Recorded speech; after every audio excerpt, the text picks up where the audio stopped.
Tushda ho'kiz ko'rishning ta'birlari.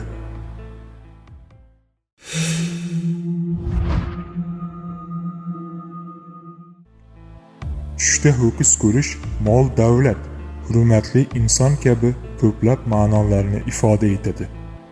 Tushda ko'rilgan ho'kiz shon shuhrat va mashhur kishi demakdir.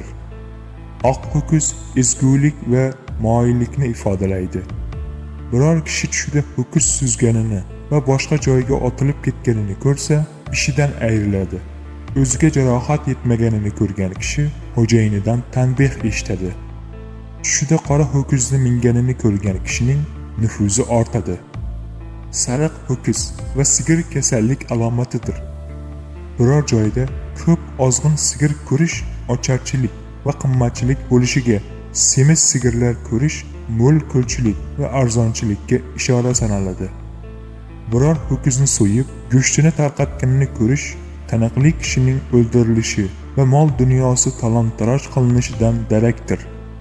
Ho'kiz yoki sigirning o'ziga qarab kelayotganini ko'rgan kishi undan zarar yetadi deb o'ylasa, davlat va obro'ga ega bo'ladi. Unutmang, tush ta'birlari bashorat emas, hamma narsani bilguvchi zot yolg'iz Allohdir.